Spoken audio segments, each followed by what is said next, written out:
Hi, I'm Francis Hellier and welcome to my podcast Metaverse.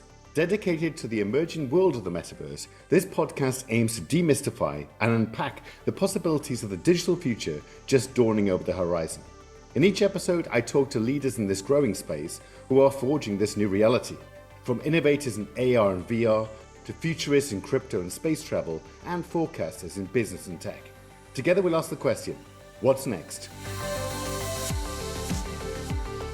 Today I'm delighted to be joined by Andrew Hawken, CEO and founder of Mesmerise. Andrew spent 10 years as current affairs journalist for the BBC. He was drawn to the world of technology at the dawn of the internet revolution, much like myself, and decided to make the leap to join Microsoft in 1996. He was a pioneer for the early techniques of online journalism and helped build MSN as a portal in the UK. He later worked for Sky before co-founding Mesmerise. Founded in 2016, Mesmerise is a business-to-business virtual reality platform that creates unique and tailored VR products to solve business problems by building rich and immersive computer-generated worlds. They create and produce virtual gatherings, which can refer to conferences, multi-day events, or company meetings in the metaverse. They recently created the first ever VR Morningstar Investment Conference, which saw hundreds of attendees worldwide watch live talks and try out immersive role plays designed to appeal to investors and financial advisors. The company now has 120 full-time team members and has worked with several high-profile clients, including Morningstar, Allianz, Wells Fargo, and USA Today. Andrew, quite the CV there. Thank you so much for joining me. Great to be here. Really delighted. Now, you've had a really interesting career to date, particularly at the BBC for 10 years, then Microsoft, Sky. Can you take us back to some of the highlights of your career? Yes, certainly. So I started off as a newspaper reporter way back in the 80s. And one of my claims to fame is I led a strike against the introduction of computers into the newsroom. Thought we'd see that one off. We came back after a humiliating 2-day strike. Bad news to the fax machines. Yeah, exactly. So it's felt at times like my entire career is being chased by the rise of new technology. I'm just keeping one step ahead. So really the journey for me began, I was a current affairs editor for the Today program on Radio 4. And there was a moment in 96 where I really just had this instinct that the consumer internet was going to be a thing. At that point, the BBC didn't have a website, and I just felt, if I miss this chance, I'll never forgive myself. I want to be in at the dawn of the new radio, the new television, and I just felt that was such an amazing, exciting opportunity. So I left BBC and joined Microsoft, which has got to be one of the biggest company cultural crises you can ever imagine. I've heard of them. So it was a huge culture shift. But what I really had during the 10 years at Microsoft was this extraordinary rise of the consumer internet, which just went beyond anyone's wildest imaginings. But I can still remember some of the stories about the internet's a fad and this is never going to take off. And and I just really felt it was the start of something amazing. And I wanted to be part of that journey. So I really enjoyed my time at Microsoft in the UK, Europe, and then US. And at that point, I was editor-in-chief of MSN.com and led a 100-strong product development group as well, there are two things there. One is, you've got to remember at that point, this is pre-Facebook, pre-Google, probably the largest audience ever gathered on the planet in many ways, insane numbers. And so that was immensely exciting and a real privilege, but it was also the start of where I really got into the software and the content people being together and seeing what happens there. You get a particular real kind of relationship if you do that right. And so that was a phenomenal time in my career. Then I came back to the UK and spent 10 years at Sky, and the last 5 of those as digital director of Sky News. And part of what I was doing there was I had editorial responsibility, product development, but also because of my West Coast time, I was responsible for making sure that Sky News was at the forefront of all the developments. So that's where I, did the first deal with Snap for outside of the US. We were in Facebook Instant Articles, Facebook Live. We were right at the forefront of that. And that's where I really got this sort of sense in 2016, so a long time later, I really got the sense that there was another big computing revolution coming. So during that time, we'd seen the desktop to laptop to mobile internet, and then in 2016, I could really see the level of investment that the technology companies were putting into this. I got very excited about the opportunity of being back at the forefront of another wave of innovation, like in '96. But this time, I decided to do it on my own, and met my co-founder Douglas Ismetchi and created Mesmerise. So after 33 years in corporate life, I became a tech entrepreneur. So with politeness, Andrew, it took you a while, but you got there eventually. Yeah, is exactly. what you're trying to say. Exactly. Now, let's talk about Mesmerise. Yeah. Obviously, you talked about the journey that led up to that, albeit a long gestation, shall we say? Yeah. Can you tell us more about your vision at Mesmerise and sort of how you actually got there? Yes, exactly. So we went through a lot of the usual startup kind of journey.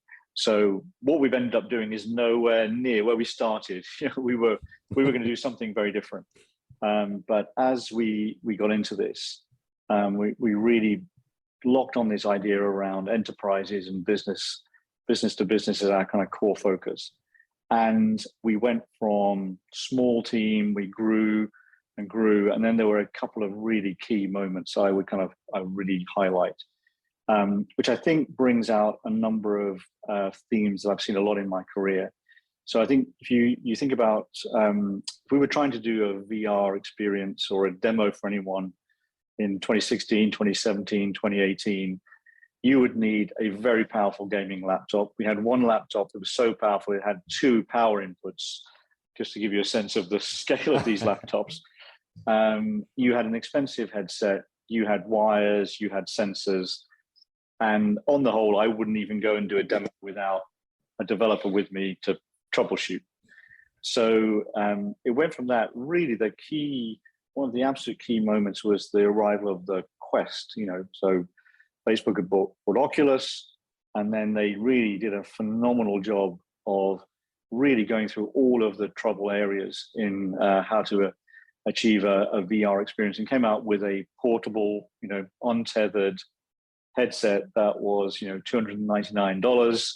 And suddenly we were like, wow, that has solved so many problems. And the themes that came up for me, I've seen time and time in my career, I would see it's sort of price comes down, the power of the device goes up, and it becomes portable. And those 3 themes we've seen in many ways during my career, and we've seen now again with the Quest. So that was a really kind of key moment, that we could suddenly see that a lot of things we wanted to do were suddenly available.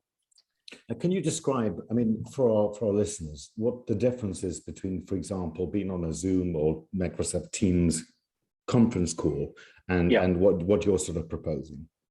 Yeah, so I think the key word is co-presence. So I think I think Zoom and Teams are phenomenal products. So believe, I've used them. They've helped us out. They've used them, exactly. overused them all. Yeah, sure. Exactly. But again, if we just look at this example, we're not in the same space. I'm looking at you on a screen. You're looking at me. We're not looking at the same things. We're not inhabiting the same environment. And that gets, it's good when it's just the 2 of us. When we have 10, 15, 20 people, it then becomes really quite problematic. People often have their cameras off. Are they paying attention? Are they doing something else in the background? And the thing that's different about what we built in VR with our product gatherings is the sense of co-presence. So it's a fully immersive environment. So we create meeting rooms, boardrooms, company plazas. We kind of really reimagine what is the perfect environment. And then you show up as an avatar. And as you start having your discussions, we see a number of things. One is that suddenly you kind of form semicircles. If there were 4 or 5 of us, we would form a semicircle. And with spatial audio, you then start to look in the direction of the person that's talking. And then you start to look at the same things together. So we have skylines of Hong Kong and the desert and Miami and Hong Kong. And again, when you start to look at the same things together, you get this really powerful sense of being together. And so we do meetings with people in New York, Washington, DC, Seattle, London, Istanbul, but we are in the same environment.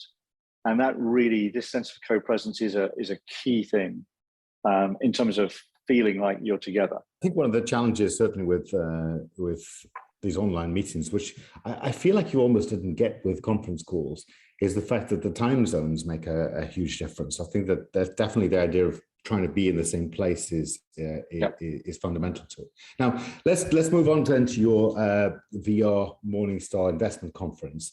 What was that like for you? Can you talk us through that experience, both the genesis of it and the actual conference itself? Great. Yes. So I think Morningstar have really been at the forefront. I mean, everyone's now, they say they've got a metaverse strategy. We've been working with Morningstar for, really since 2017, and they've been at the forefront of really trying to experiment with what is the potential of this new technology. So in terms of the genesis of it, is that we were actually doing location-based VR and AR experiences for them. So they have these big landmark investment conferences in Chicago, London, Australia, Mumbai. And we built VR experiences to be showcased at the physical event. So we did one which was really around empathy, around you kind of, the financial advisors who attended the conference became the person they would normally be advising. So a real kind of role reversal empathy. And then we did a whole series of experiences around ESG, kind of really using VR to demonstrate the power of your decision making, and over a 30-year time frame, what kind of decisions and consequences they would have. So that was the genesis. But then the pandemic hit, and suddenly all physical events, the Morningstar event was being postponed, and then went purely digital. So at that point, we said, actually, what, we can allow people to really attend that event in VR and get that sense of they're really there. And so we built out the product called Gatherings, which we debuted 2 years ago. And that was a solitary experience. So you would attend the event and you would see all of the live streaming of 3 days of talks and panels in a beautifully constructed environment that we weren't trying to recreate the actual event. We were trying to reimagine what is the perfect conference environment. And that was the first one. And then the second one we did really is around the co-presence. So at that point, you, again, purely digital, and the people attended in VR, but it was a communal co-present experience. So that at that point, you were in the theater that we'd created watching the live events, but you were with 50, 60 other people. There was networking. And again, these people were coming from all around the United States, and they couldn't travel or didn't want to travel. Obviously, with the pandemic, we were all locked up in one form or another. We all were very grateful for things like Zoom and Teams, etc., so we could continue communication. Is there a danger of sort of that kind of Zoom fatigue, of not wanting to be on a screen, not wanting to be in the digital universe, wanting to be with fellow humans? Does that have a detrimental effect on the things you're proposing and the things you're talking about now? So I don't think so. So if you think about the event we're doing this year, which is actually a hybrid event. So in this one, there is a physical event. So there people will be together in Chicago, and we will have a VR installation at the event where you can try out our kind of ESG experience, but also you can then put on a headset and network with the people who are remote. So it is this sort of blurring of the VR and the physical event together. But to your wider point, I definitely believe that we're not saying that VR, you do everything in VR. We're just not saying that. I think for me, when I think about VR, I think it's part of the toolkit that you will have in your workspace, for example. And there are certain things that really great for VR, particularly the sense of co-presence. So we think about it in a number of ways. One is it's definitely undivided attention. you can't really multitask in VR, or you would be very clever if you could. So it really is the sense of when you're in VR, you're properly present and you've got people's attention. And you can see that when we're doing presentations, you can see people nodding and they feel like they're really present. And also it is this ability to create the perfect environment to have the best chance of success. However, I always think of this as it's part of the toolkit. There are certain things that are just better done on a 2D screen. Yeah. There are certain things you just want to be together in person. So I think it's part of the toolkit that you will use in your life. In my last podcast recording with Ms. Thaler, she mentioned that her teenage sons, I believe, struggled with what she conceived to be the metaverse. In other words, it kind of felt almost old hat to her. Are we in danger? Are we in danger slightly of kind of us all reaching a certain age and then imagining what we thought the future would look like, and sort of it becoming, with respect, a sort of Microsoft version of that? We're all walking around with our goggles on. Do you think that that's a problem? I don't think so. So I think where we see, so I think first of all, this is really, really early. We're definitely at the dawn of this, and it will evolve in many different ways. Our view of it is that it's a persistent 3D environment where you turn up as an avatar and you interact in ways that are really kind of human, and that there are lots of things that the metaverse can enable that's difficult right now. So you kind of think about people who are geographically disadvantaged and they can't get access to high class education, for example. Suddenly you using if we do this right, using the metaverse and the VR, those people could be in the same environment as Harvard students, for example. There's a whole raft of really interesting use cases here that I think will bring enormous benefit. And I think that the development of this will evolve rapidly. And as I say, I think we'll look back on where we are right now, and it will be like the days of those big clunky mobile phones that needed a suitcase. We're nowhere near the real kind of potential of this yet. We're in the early stages. So, Andrew, you just confirmed to Mrs. Teenage sons that we are cool after all. So they're wrong. Exactly. They're wrong and we're right. So, in your imagination, VR will become an integral part of business. Are we going to see lots more virtual conferences and meetings in the future? And the point of that, I find some conferences can tend to be quite dry and long, and it's almost an effort, isn't it, to go through it? Certainly, being on a conference on Zoom is probably my worst nightmare. How do we enliven them? How do we make them exciting? I mean, is this also part of what you're offering? So I think there's a number of factors at play here. I think if you think about the world of work, I think there's a social change that's happened in that people realize that actually this hybrid remote working actually can be very effective. So I think there's people, I don't believe, want to go back to the way we were before. I see that in my own life. I like being in the office, but I like working at home. I like organizing it so I'm at my most productive. So I think there's definitely social change, which I think will mean that VR becomes more prevalent. I think there's also organizational change. So I think companies have also looked at travel budgets and things like that and saying, do we really need to fly around the world for that one meeting? Is there not a different way we can do it? So I think that's a significant change. I think there's also a whole carbon neutral and ESG aspect to this, in that companies are signing up rightly to these big kind of ambitious goals. And that means they're going to have to change their behavior. So I do think that is going to have pretty profound changes. And I think it's also raised the bar, I think, for the actual physical event. So if you're really going to go around the world to attend a physical event, it's now going to be demonstrably better than do it on Zoom. So I think we'll see that really becoming, if you're going to travel significant distances to attend something, you'll expect really something special. And I think that will be around the networking and the level of the speakers. But I think what we can do in VR is we can really take that to a whole new level because of the way we can create environments that are awe-inspiring and just make you feel, like you're attending something special. And then for me, what I see is it's really the sense of when you start networking and talking, that's where you really get the most value, and you forget that you're not in the same space.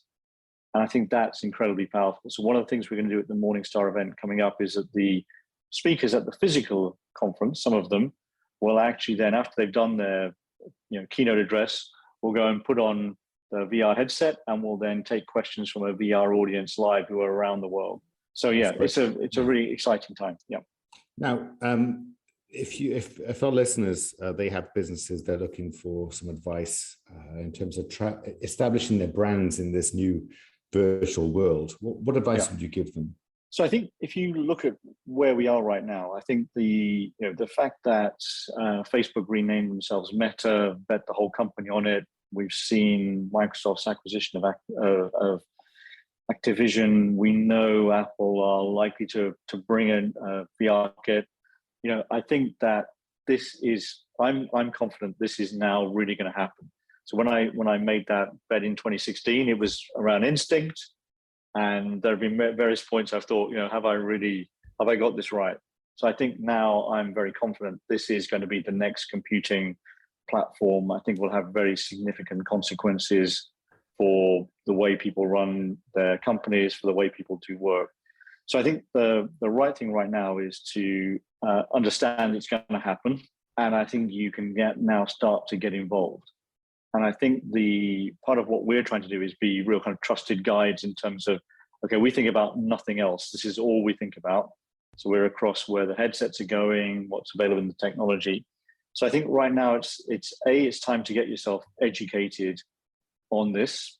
Don't ignore it, because you can miss out again, like lots of companies did last time around with the mobile internet.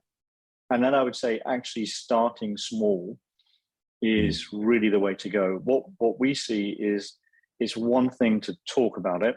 When we then get the executives from enterprises into VR and they meet us in gatherings, you suddenly see, okay, I get it. And then a whole raft of ideas start to emerge. I would say, just to recap, it's time to pay attention to it.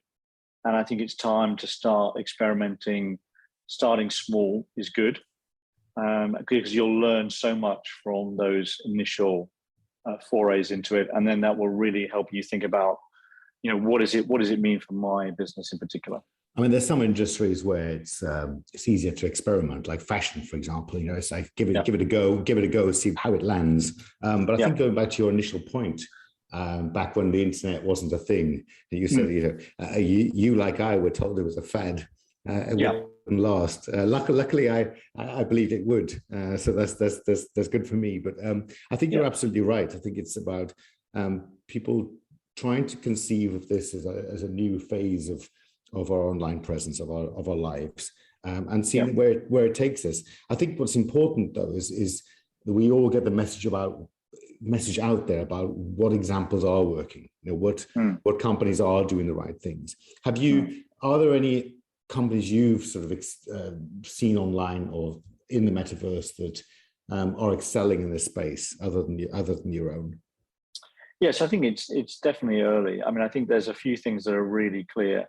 So I think, so clearly the Meta with the Quest headset and what's happening in that ecosystem around the store is really interesting.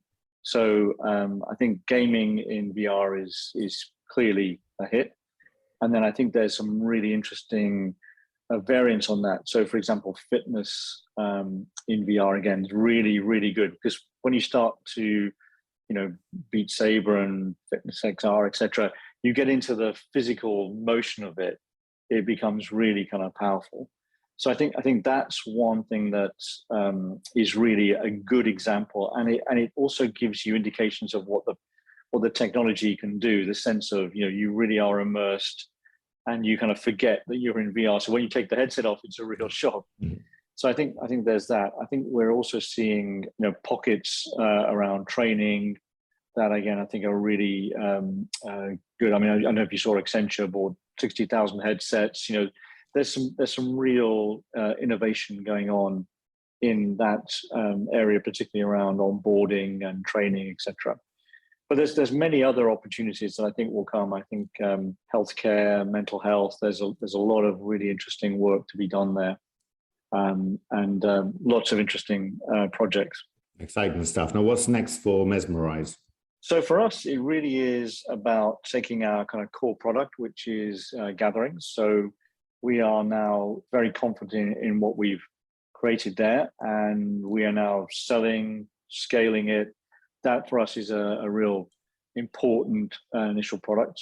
We're actually building out a core platform with data at its heart so that we can build experiences and that we have insight and real-time data from the experiences. Yeah, so we believe that we will kind of continue to scale the company. So we're now at 120 people, for us, it's now getting that product right, really turning this into a very successful business. Andrew, it's quite the achievement. So congratulations on that, first of all. What do you think? What are your predictions for what we describe as the metaverse, whether it's Web3 or metaverse? Where do you think we're going to end up in the next sort of 10 to 15 years? So where I think we'll end up, bearing in mind you got it wrong. Yeah.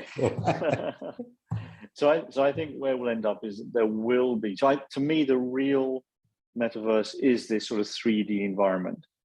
So I think there will be a raft of amazing, lightweight, portable devices that actually bring the metaverse to life. So I think the form factor is really key here.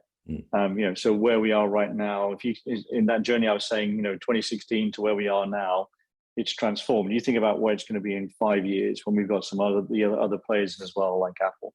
So I think that form factor is key. And I think at that point, you add in things like 5G connections, AI, etc. I think we'll have a really interesting environment there. And I think this will become, you won't want to leave home without your metaverse device. But I think it sort of coexists with the mobile internet. I don't think it replaces it. In the same way, I'm now actually I'm on a laptop rather than my phone because the laptop is better for what we're doing right now. So I think it will be like that. So this will become part of the mix. But I think the real development will be driven by not only the form factors, but then also as we build out the real best use cases that make the most of the technology. Oh, you're old school, Andrew. I've got my metaverse contact lenses in. There you are. Yeah, exactly. That's how I'm speaking to you. What's next for you, Andrew? Any new plans? Any new ventures? What's down the line? For me, it's really about making Mesmerise a success. I mean, I think when I want to be able to look back on my career and think, I did newspapers, current affairs, journalism, internet first, wave one, wave two. And I want to be able to look back on my career and say, I founded a company and it became a real success. And for me, it being right at the kind of forefront of that technology is what really excites me. So one of the things that I really like is that there's no real tail lights to follow here. We're inventing new things. We want to invent some category defining applications. So I want to look back on that and say, that's what I've achieved with this latest chapter in my career. I just became cool. That's what you want to say. I just became really cool. I've basically invented the metaverse. Well, listen, Andrew, it's been an absolute pleasure having you here on metaverse.fm. Thank you so much for your time and hopefully many more conversations in the future. Yeah, I'd be delighted. Yeah. Pleasure. You've been listening to Metaverse with me, Francis Hellier. Thank you to my guest, Andrew Hawken, for what was a really interesting and fun conversation. Tweet us at MetaversePod with any suggestions or feedback. And if you enjoyed the podcast, please do share a link on social media. You can sign up to receive an email when every new episode drops at our website, metaverse.fm.